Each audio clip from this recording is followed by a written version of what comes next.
kaibigan at mga kasama sa pag-aaral. Ang tatalakayin po natin ay tungkol po sa the twofold purpose of the ascension of our Lord Jesus Christ. No?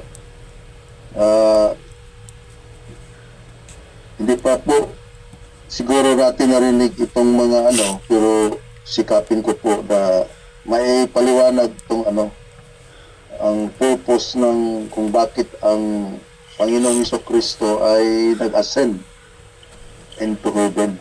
No? The scripture has much to say about the ascension of our Lord into glory, and it is not our purpose here to even try to treat the subject exhaustively. We will try to dig deeper why our Lord Jesus Christ personally ascended to heaven. No?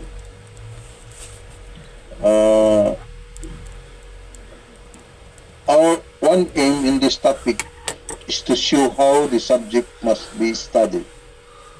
That as in the incarnation, in the crucifixion and the resurrection of Christ, so in this topic, his ascension too, God had a twofold purpose.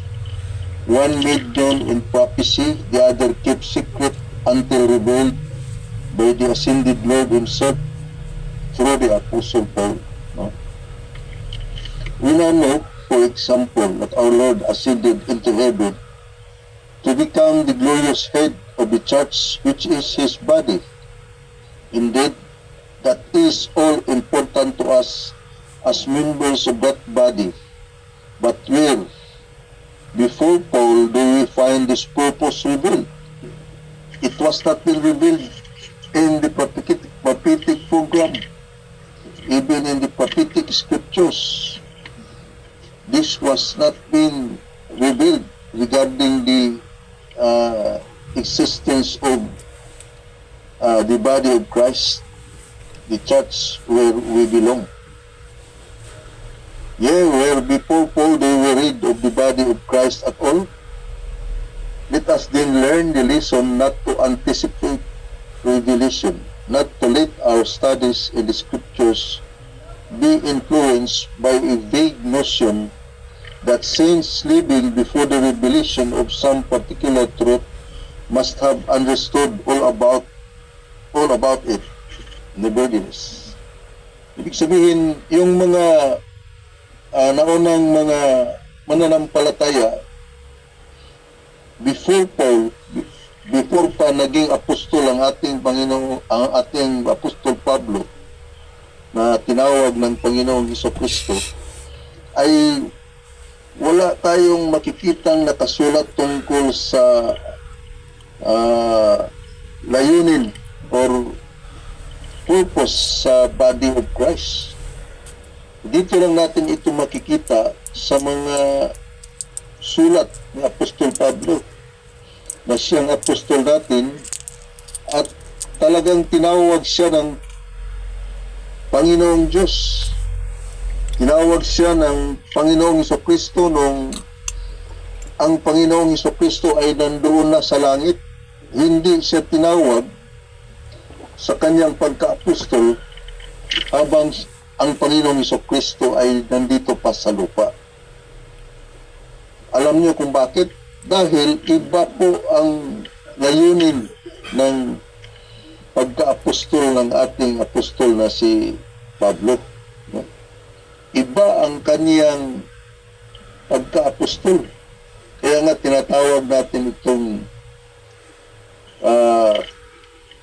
heavenly calling sa kanya.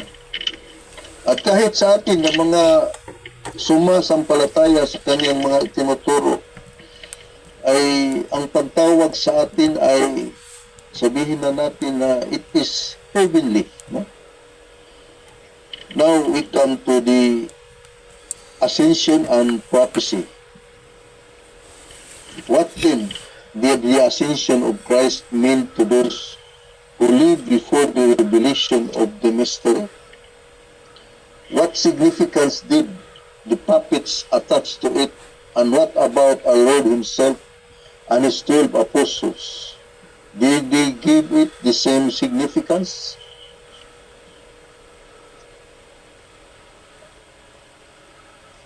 We must remember in prophecy that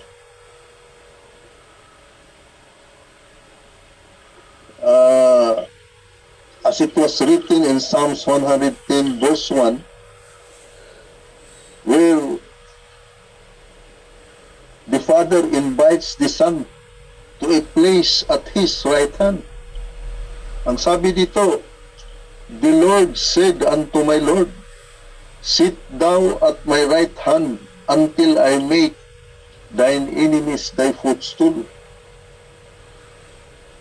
In this one verse, we find that our Lord was to be rejected by His enemies on earth. Itong mga salitang ito, itong pag-invite ng Panginoon sa ating Panginoong Jesucristo to sit in His right hand, ay maunawaan natin na the Lord Jesus Christ is to be rejected by His enemies on earth. That is number one. Number two, He was to be honored and exalted by His Father in heaven. Talagang itataas siya dahil sa kanyang kapakumbabaan. Isipin mo ang kanyang pagkatawang tao bilang isang Diyos. Inubad niya ang kanyang pagka-Diyos at kumuha siya ng isang katawan upang maging alipin sa lahat ng tao, upang maging alay, para sa kasalanan ng lahat ng tao, upang isakripisyo niya ang kanyang sarili alang-alang sa ating mga kasalanan. That is the number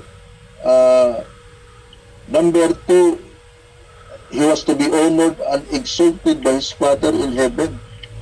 Yan ang isa sa mga nakikita natin. At sa number 3, isa pa sa ating makikita na His enemies should to be punished. Talagang parurusahan niya ang kanyang mga kaaway sa salitang nakasulat dito sa Psalms chapter 110 verse 1. At pangapat na makikita natin ay ito, this punishment was to begin during His absence. Itong punishment na ito ay nag-uumpisa na. Ito ay para sa bansang Israel, sa kanyang kung saan siya ay nagkatawang tao. At panglima, it was to end His enemies under respect. Ito ang makikita natin. Ito ang mga natin sa kanyang sinasabi, sa sinasabi ng Panginoon doon sa Psalms 110 verse 1, na doon sinasabi na the Lord said unto my Lord, sit thou at my right hand until I make thine enemies thy footstool. Balikan natin. Our Lord was to be rejected by His enemies on earth. Kailangan siyang, kung batay sa ating nabasa, sa ating pag-analisa sa verse na ito, ay makikita natin, maunawaan natin na i-reject talaga ng mga tao, ang kanyang mga kaaway, ang Panginoong Jesucristo sa kanya during His ministry in this earth. Then He was to be honored and exalted by His Father in heaven. Sa pag-invite pa lang, pagsabi pa lang niya, sit down on my right hand until I make thine enemies thy footstool. Makikita natin na itataas ang Panginoong Hesukristo ng kanyang Ama doon sa langit. Ito ang makikita natin dito sa verse na ito, na talagang ang Panginoong Hesukristo ay kanyang i-glorify. Then another thing, his enemies were to be punished. Dito makikita natin na marurusahan niya ang kanilang mga kaaway dito pa lang sa lupa. And this punishment was to begin during his absence. So makikita natin 2,000 taon na ang Panginoong Hesukristo ay umakyat na sa langit. So kung basihan natin yung nangyayari doon sa Acts hanggang doon sa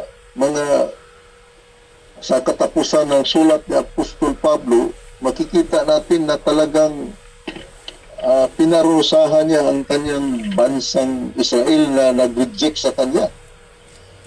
And another thing, finally, it was to end with his enemies under his feet. Makikita natin na sa kahuli-hulihang na ang Panginoong Hesukristo ay aapakan niya ang kanyang mga kaaway, no? Aapakan niya ang kanyang mga kaaway. Meron akong nakikita dito sa Colossus na sinasabi, tingnan natin. Colossus, sana yan.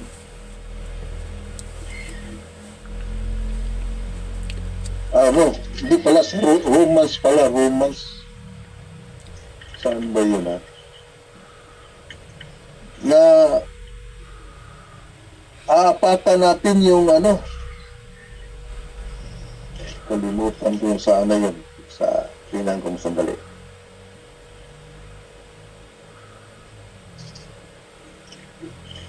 Nawala yung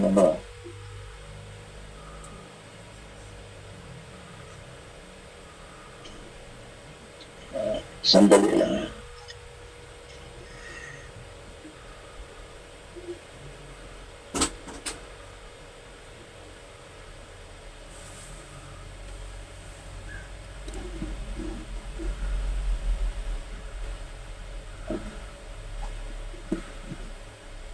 Hindi ko na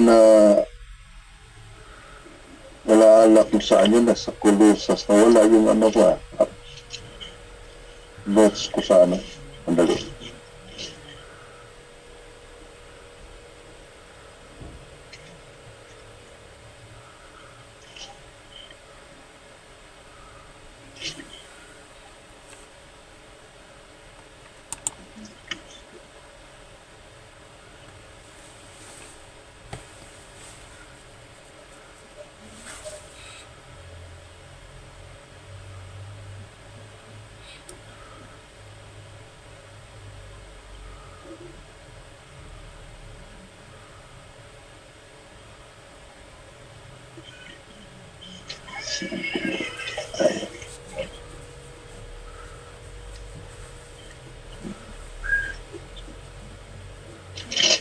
Sandali lang at titingnan ko lang muna yung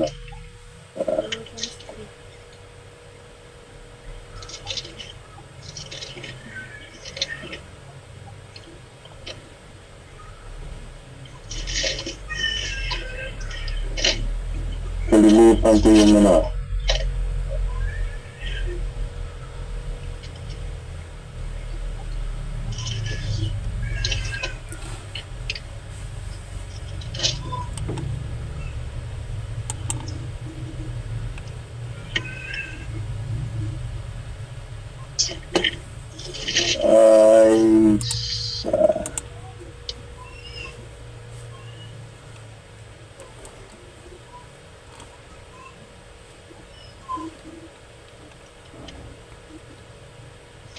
kasi yung body of Christ, ang ibig kasi ang nakikita ko doon, yung body of Christ aapak din sa sa kanyang kanyang mga kaaway.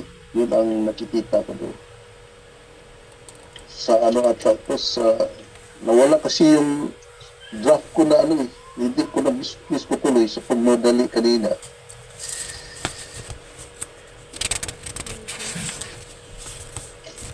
Sa Romans ata yun na.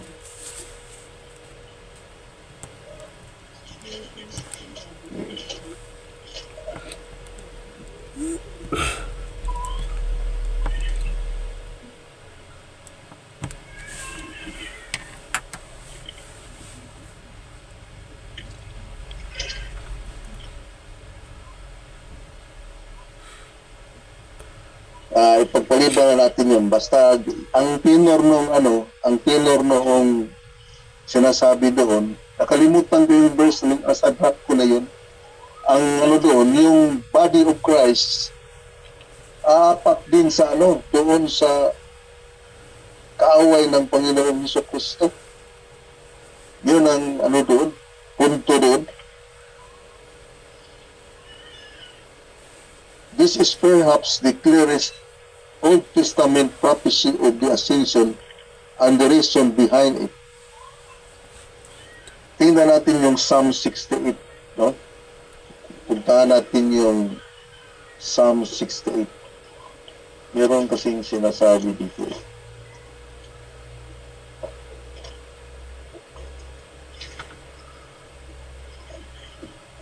Psalm 68 verse 18. Thou hast ascended on high. Thou hast led captivity captive. Thou hast received gifts for men. Yeah, for the rebellious also, that the Lord God might dwell among them. Ang ipinapakita dito sa Psalm 68:18 sa propesya ay magbibigay ang Panginoong Jesucristo ng mga gifts, no? At siya ay nag-lead sa mga captive nung siya ay umakyat sa langit, no? Kung saan nagbigay siya ng mga gifts sa mga tao, even sa mga rebellious, even yung mga nag sa kanya upang siya manahan sa kanila, no? Ibig sabihin, ito yung mga ligtas, no? Doon pa lang, dito pa lang sa prophecy, makikita na natin na talagang magliligtas na ang Panginoong Diyos. But much controversy still centers around that passage. There is no such difficulty with Psalms 110 verse 1.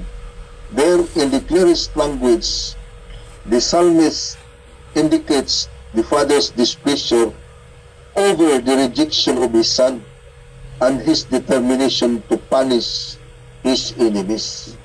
Talagang na-disappoint ang Father, no? Dahil sa pag-reject ng kanyang mga kaaway sa Panginoong Jesucristo. And He is determined to punish His enemies. At makikita natin yan sa Psalms chapter 2, no?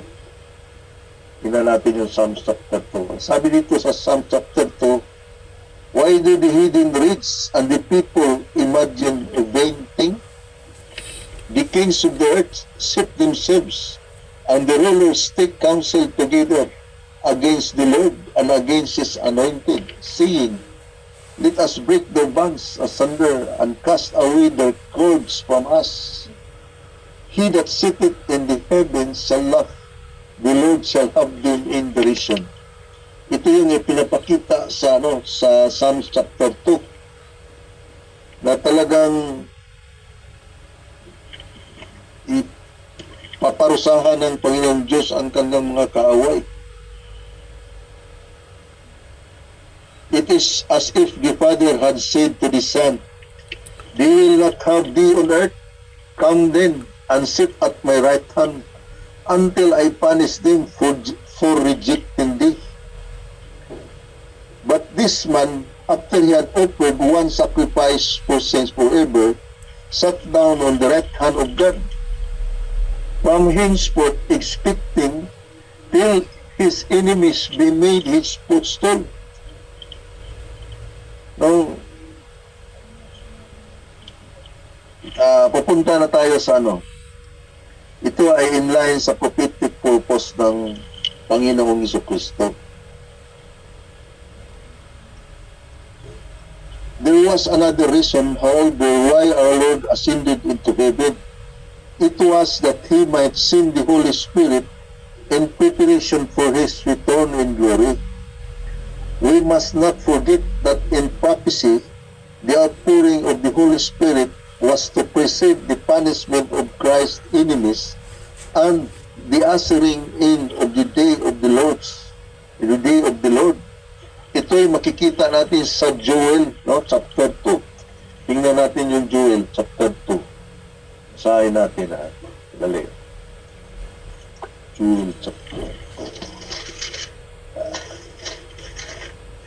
2. Ang sabi dito sa Joel,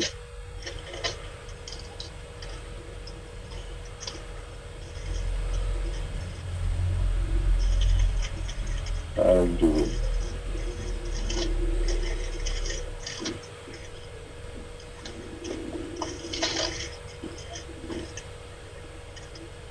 Sabi sa Joel chapter 2 verse, umpisa natin sa verse 28, no? Hanggang sa ano to, 31, no? Sabi dito, and it shall come to pass afterward that I will pour out my spirit upon all flesh, and your sons and your daughters shall prophesy, your old men shall dream dreams, your young men shall see visions, and also upon the servants and upon the handmaids in those days will I pour out my spirit, and I will shew wonders in the heavens and in the earth, blood and fire and pillars of smoke. The sun shall be turned into darkness and the moon into blood before the great and the terrible day of the Lord come. Itong sa Joel, may part na sinasabi si ano dito sa ano ng Acts, no? Tingnan natin yung Acts.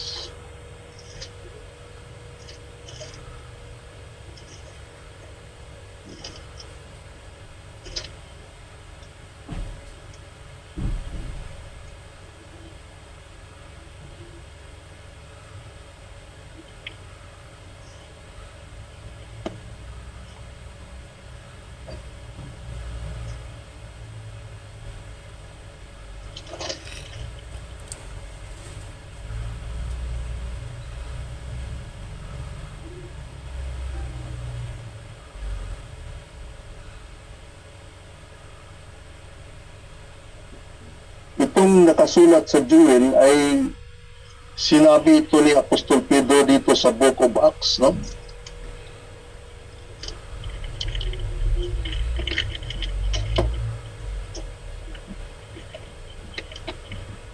Sabi ni Peter, then Peter said unto them, repent and be baptized every one of you in the name of Jesus Christ for the remission of sins, and ye shall receive the gift of the Holy Ghost. Ito yung ito yung pinapromise na ibibigay yung Holy Spirit sa kanila. For the pouring out of the Holy Spirit, ito yung sinabi sa Joel. Our Lord was to send His Spirit to empower the feeble remnant who were to bear witness to His Messiahship during these momentous days. Sinabi din ito sa John 16, chapter 16. Tingnan natin yung John chapter 16.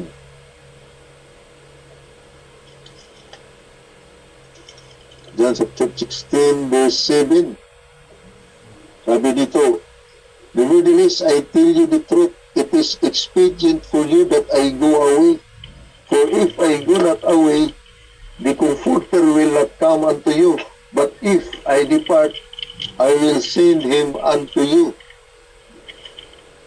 Ito yung sinasabi sa John 16 verse 7. Meron din sa Acts chapter 1 verse 8.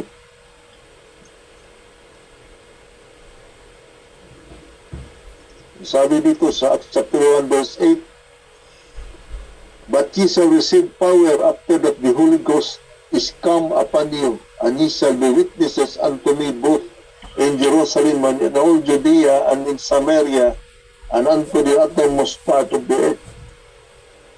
Ito yung ano. Then may sinabi pa ang Panginoong Jesucristo, I go to prepare a place for you. There is one passage in the New Testament with which a great deal of unscriptural sentiment has long been associated. It is, makikita natin to sa John 14, no? John 14. Tingnan natin yung John 14 sa verse 2 and 3. Sabi dito sa John 14, verse 2 and 3, in my Father's house are many mansions. If it were not so, I would have told you, I go to prepare a place for you. Ito yung pangako ng Ama, no?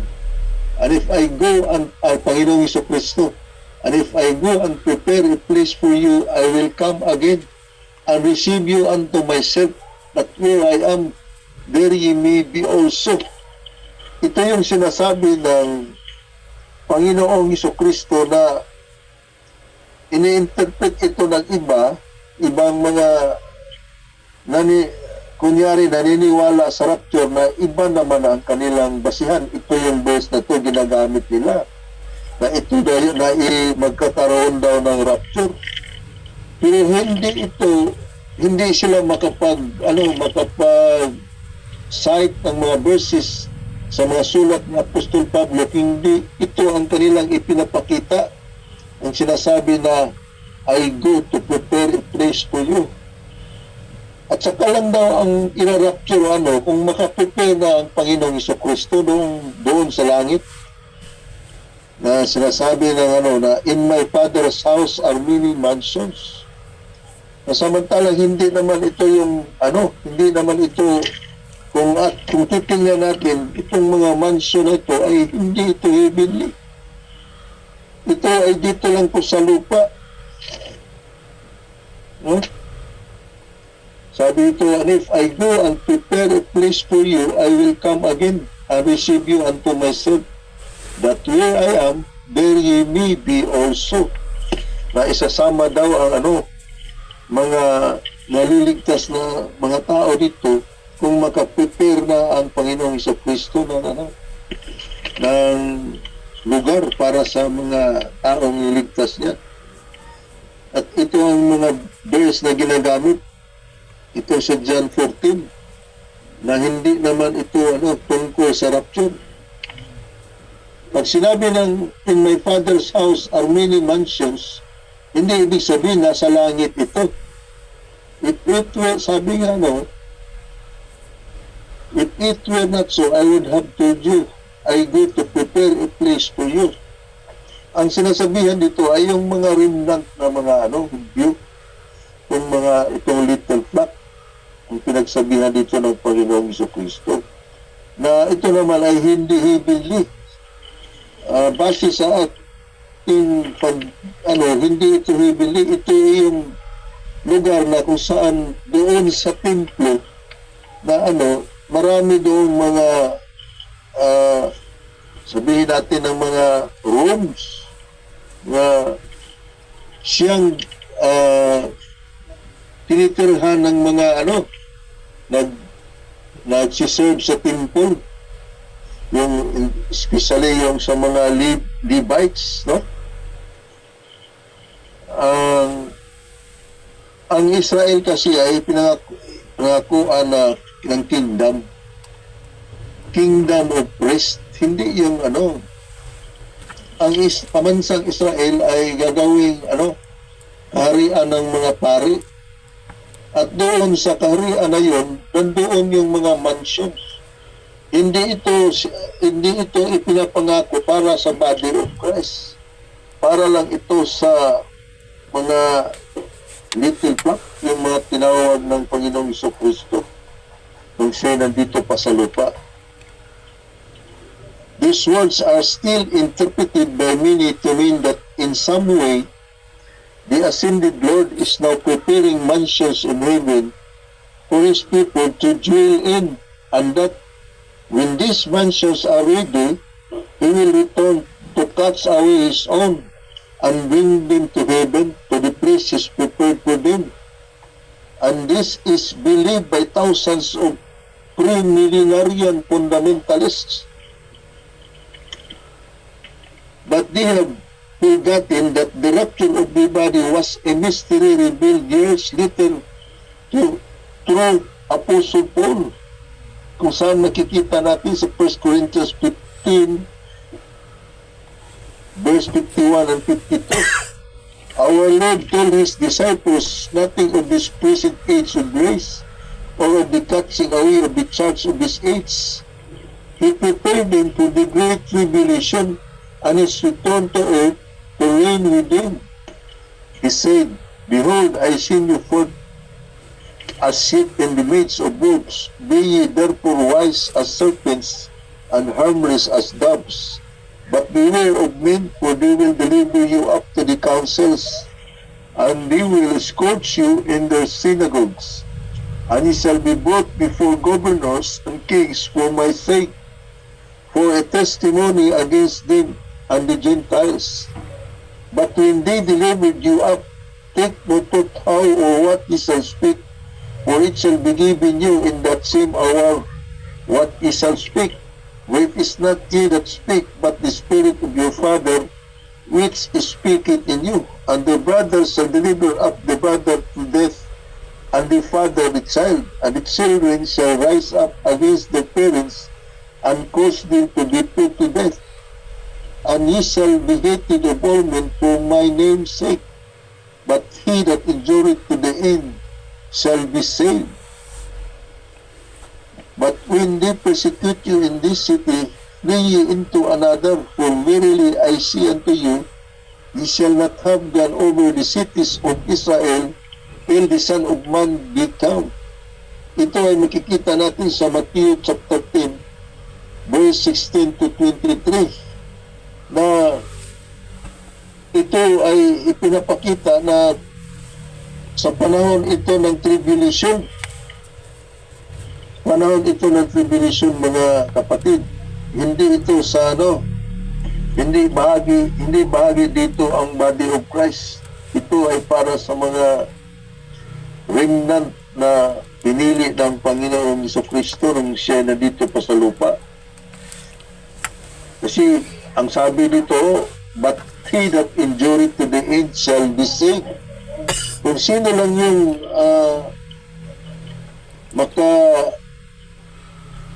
survive sa tribulation ay siya lang ang maliligtas, at hindi ka talaga makasurvive sa panahong ito kung wala kang banal na espiritu na binigay sa iyo ng Panginoong Diyos.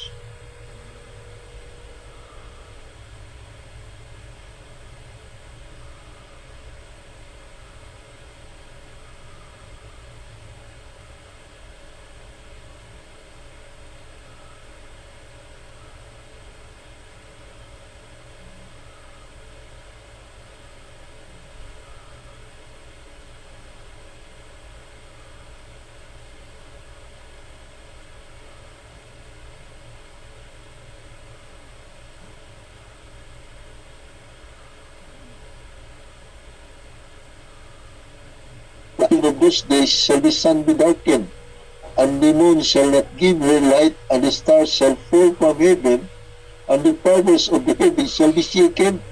And then shall appear the sign of the Son of Man in heaven, and then shall all the tribes of the earth mourn, and they shall see the Son of Man coming in the clouds of heaven with power and great glory.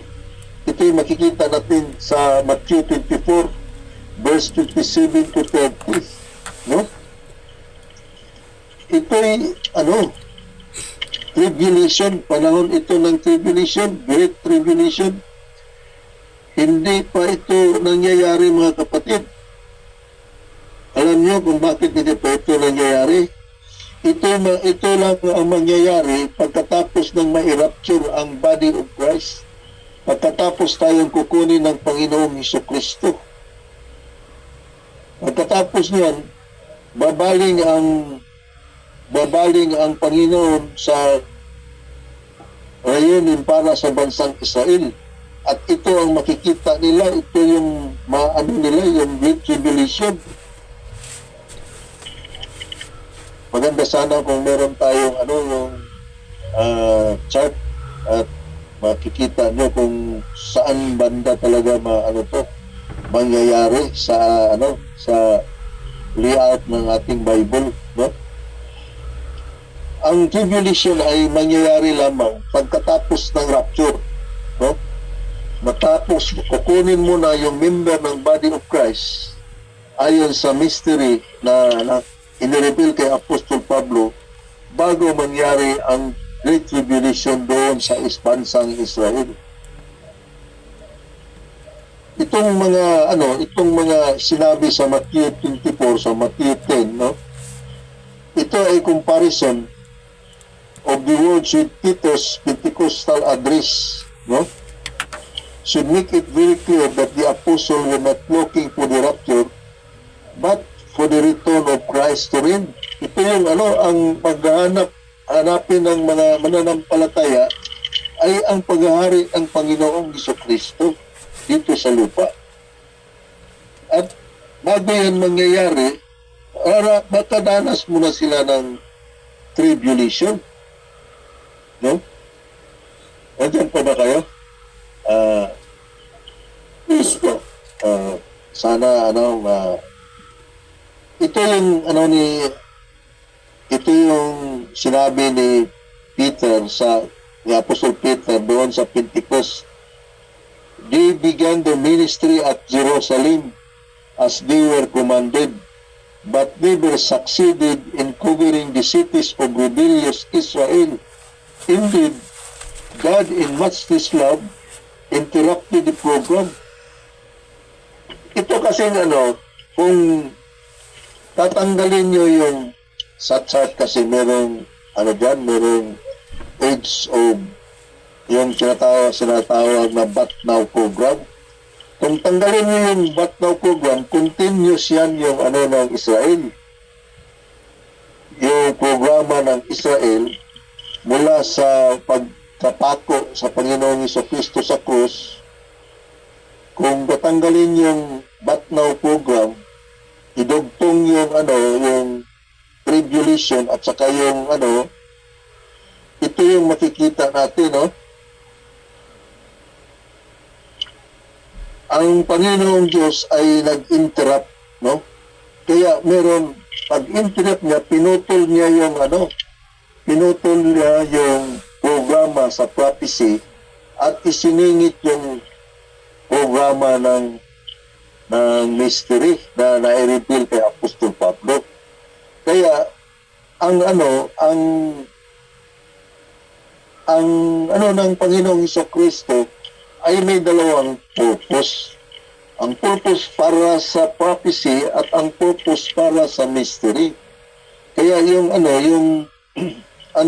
chart natin, kung titingnan natin yung chart, mayroong parang nakaparenthesis na programa. Yan yung age of yung tinatawag na But Now program. Yung age of grace, no? God in matchless love interrupted the program, postponed the judgment, and ushered in the day of grace. No?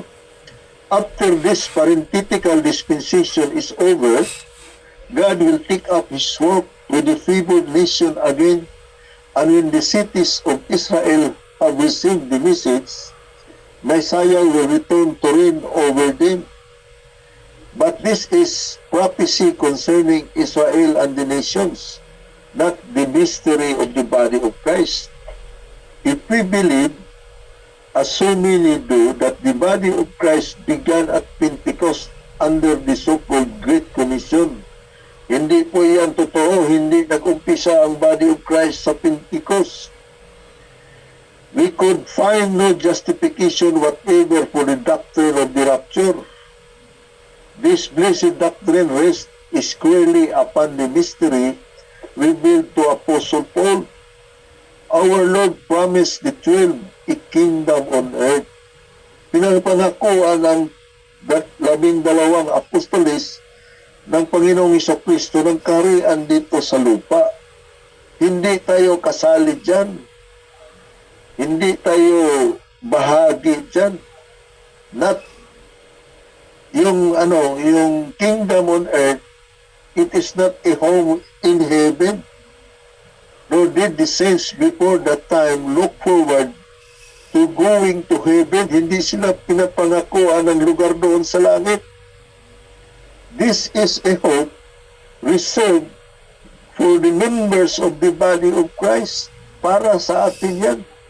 Tayo na mga membro ng katawan ng Panginoong Jesucristo. Hindi yan ipinapangako sa kanila doon sa propesiya. This is a simple scriptural fact. Yet thousands of believers need to learn it. Search the Old Testament or the Gospel records for any indication that the saints of those days were promised a home in heaven, and you will search in vain. No? Hanapin nyo man dyan sa, sa Gospel record, sa Matthew, Mark, Luke, andyan. At pagdagan nyo pa doon sa mga Old Testament na mga writings ng mga prophets, doon sa Jeremiah, sa Isaiah, wala kayong makikitang blessing. No? Wala kayong makikitang blessing sa sa langit. It is on earth. Yung blessing sa langit ay nakareserba lamang para sa ating mga membro ng katawan ng ating Panginoong Jesucristo, yung Iglesia. Tingnan natin yung mga sinaunang propeta, si kagaya ni Job. Job expected to see his Redeemer upon the earth. Tingnan natin yung Job chapter 19. May sinasabi si Job. Job chapter 19. Sabi ni Job dito, Job chapter 19, dito tayo sa verse 25 and 26. Ang sabi dito, for I know that my Redeemer liveth, and that he shall stand at the latter day upon the earth. And though after my skin worms destroy this body, yet in my flesh shall I see God. No? Ang ipinapakita nito ni Job ay yung kanyang pagkabuhay na mag-uli dito sa lupa. Makikita niya ang Panginoong Diyos. No? And though, sabi niya, after my skin was destroy this body, yet in my flesh shall I see God. No? And ang isa pa ay sinabi niya, and that we shall stand at the latter day upon the earth. Ibig sabihin ng Panginoong Diyos ang makikita niya. Yan ang ipinapakita ng Job 19, chapter 19, verse 25-26. At kahit si Haring David, no?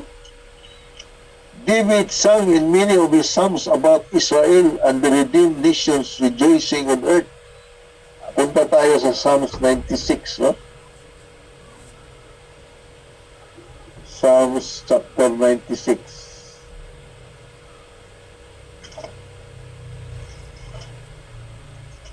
Ang sabi dito sa Psalms chapter 96, oh, sing unto the Lord a new song, sing unto the Lord all the earth. No? Hindi naman to sa heaven. Sing unto the Lord, bless His name, show forth His salvation from day to day. Declare His glory among the heathen, His wonders among all people. For the Lord is great and greatly to be praised. He is to be feared above all gods. No? Sa itong ni Haring David, sabi niya, before let the field be joyful and all that is therein. Then shall all the trees of the wood rejoice before the Lord, for He cometh to judge the earth. He shall judge the world with righteousness, and the people with His truth. Huhukuman niya ang sanlibutan, ang lupa, no? At kahit kay Jeremiah, sa prophet Jeremiah, predicted the reign of Messiah in the earth. Punta tayo sa Jeremiah chapter 23. Jeremiah chapter 23. Tingnan natin. Ang sabi dito sa verse 5, Behold, the days come, saith the Lord, that I will raise unto David a righteous branch, and a king shall reign and prosper, and shall execute judgment and justice in the earth. Sa earth sila ang promise sa kanila. Our Lord promised the meek that they should inherit the earth. Ang Panginoon sa Kristo nung siya ay nag-minister dito sa bansang Israel, nung siya ay dito pa sa lupa, ang promise niya sa kanila ay sa mga meek, no? Ay to inherit the earth. Punta tayo sa Matthew chapter 5, no? Tingnan natin, Matthew chapter 5, verse 5. Blessed are the meek, for they shall inherit the earth, no? Maliwanag na ang promise sa kanila ng Panginoong Diyos ng bansang Israel ay dito sa lupa. He instructed his disciples to pray for the coming of the kingdom on earth. Dito sa Matthew chapter 6 verse 10, makita natin, sabi dito, Thy kingdom come, thy will be done on earth as it is in heaven. No? Thy kingdom come. Kaya dito sa lupa ang promise sa kanila. He promised the 12 that they would reign with him on earth. Makita natin to sa Matthew 19, no? Matthew chapter 19, verse 28. Sabi dito, Jesus said unto them, Verily I say unto you that ye which have followed me in the regeneration, when the Son of Man shall sit in the throne of his glory, ye also shall sit upon 12 thrones, judging the 12 tribes of Israel. Ang promise sa kanila ng Panginoong Jesucristo nung dito kasi sa lupa ay maghahari din sila kasama ng Panginoong Jesucristo sa kanyang pagbabalik dito sa lupa. Aapak yung Panginoong Jesucristo sa Mount of Olives at itatayo niya ang kanyang kaharian dito sa lupa. Ang mga tao sa Israel ay hindi pinapangakuan ng kaharian sa langit. No. It is reserved for the body of Christ. Mga kapatid. Kaya, yung mga 12 apostles ay talagang para sa kanila ay pangyahari na kasama ang Panginoong Jesucristo. True. Totoo na He urged them to lay up treasures in heaven. He exhorted them to trust their Father in heaven. He promised to send the Spirit from heaven. He went to heaven to receive a kingdom for Himself and for them, but He made no promise whatever of taking them there. Wadi nagpromesa ang Panginoong Jesucristo dito sa lupa nung nag-minister pa siya sa Israel na dadalhin sila doon sa langit.